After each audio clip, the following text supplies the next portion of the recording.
Hakikat demokrasi. Kata demokrasi berasal dari bahasa Yunani, yaitu demos dan kratos. Demos adalah rakyat, sedangkan kratos adalah kekuasaan. Demokrasi berarti kekuasaan dari rakyat. Istilah demokrasi berasal dari Yunani kuno. Istilah tersebut diutarakan pertama kali di Athena kuno pada abad ke-5 sebelum Masehi. Athena dianggap sebagai negara yang pertama kali menerapkan sebuah sistem yang berhubungan dengan hukum demokrasi modern.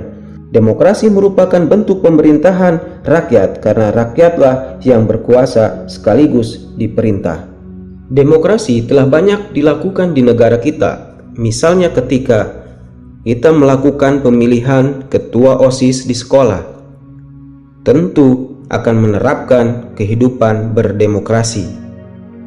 Selain itu, setiap 5 tahun sekali, negara kita mengadakan pemilu untuk pemilihan presiden dan wakil presiden, pemilihan anggota legislatif, DPR, DPD. Ini juga termasuk penerapan kehidupan berdemokrasi. Melakukan demokrasi hendaknya selalu berpedoman pada prinsip-prinsip demokrasi yang sesuai dengan peraturan negara. 1. Makna demokrasi.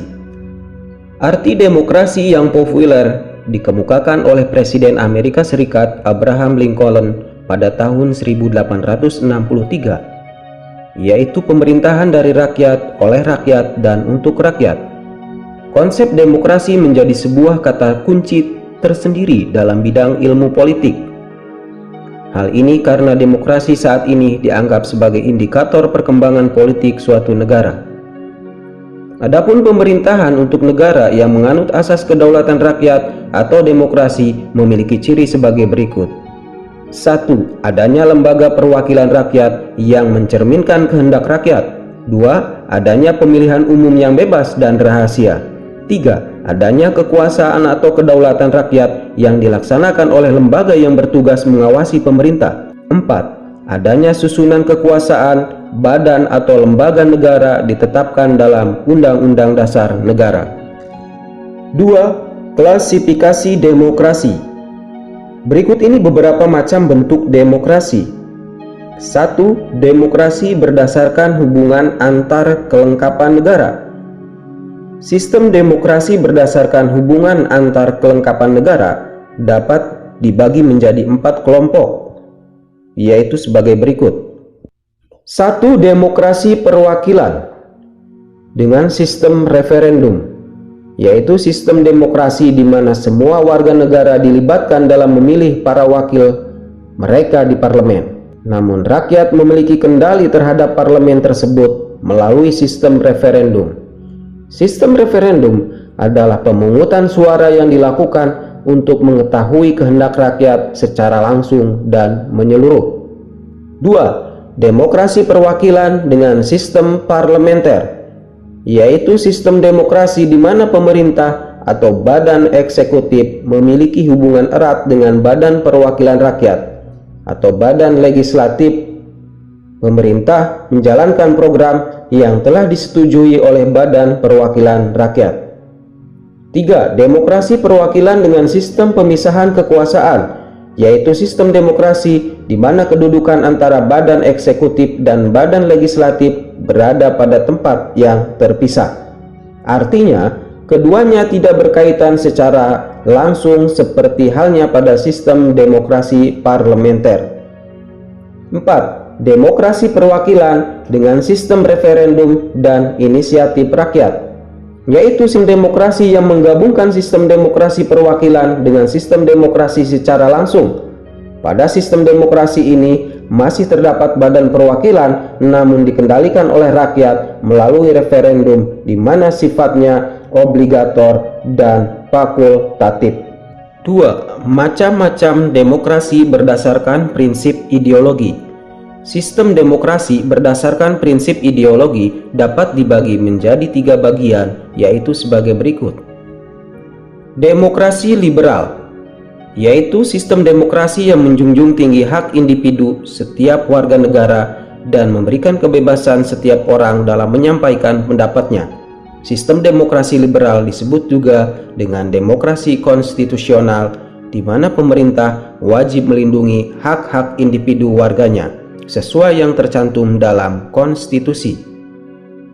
Demokrasi rakyat yaitu sistem demokrasi yang dijalankan berdasarkan paham sosialis atau komunisme, di mana kepentingan negara dan kepentingan umum adalah yang terpenting di atas kepentingan individu.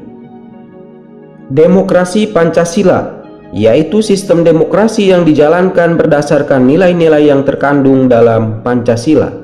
Sistem demokrasi Pancasila berasaskan musyawarah mufakat yang mengutamakan kepentingan umum. 3. Demokrasi berdasarkan penyaluran kehendak rakyat. Secara umum, demokrasi berdasarkan penyaluran kehendak rakyat dapat dikelompokkan menjadi dua, yaitu sebagai berikut. 1. Demokrasi langsung, direct demokrasi. Pada sistem demokrasi ini, setiap warga negara terlibat langsung dan aktif dalam pengambilan keputusan pemerintah. 2. Demokrasi tidak langsung atau perwakilan, indirect demokrasi.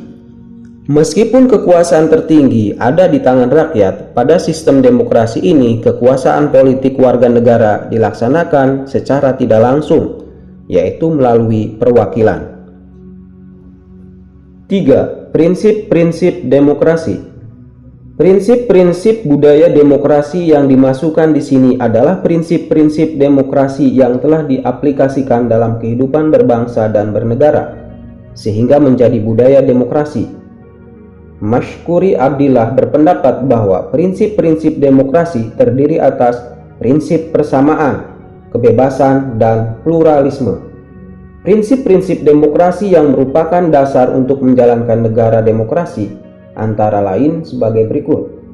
1. Adanya jaminan hak asasi. 2. Persamaan kedudukan di depan hukum. 3. Pengakuan terhadap hak-hak politik seperti berkumpul dan beroposisi dan bebas berserikat dan mengeluarkan pendapat. 4. Pengawasan atau kontrol dari rakyat terhadap pemerintah. 5. Pemerintah berdasarkan konstitusi. 6. Pemerintah membiarkan segala kebijakannya untuk diberi penilaian. 7. Pemilihan umum yang bebas, jujur, dan adil. 8. Adanya kedaulatan rakyat. Demokrasi pada hakikatnya tidak hanya merupakan suatu sistem pemerintahan. Demokrasi merupakan gaya hidup serta tata masyarakat tertentu yang mengandung unsur-unsur moral. Dengan demikian, demokrasi didasari oleh beberapa nilai-nilai yang terkandung dalam makna demokrasi, antara lain sebagai berikut. 1. Menyelesaikan perselisihan dengan damai dan secara melembaga.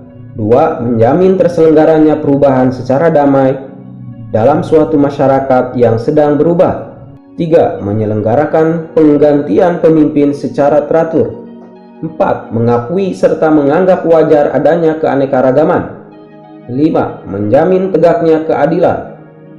6. Memajukan ilmu pengetahuan.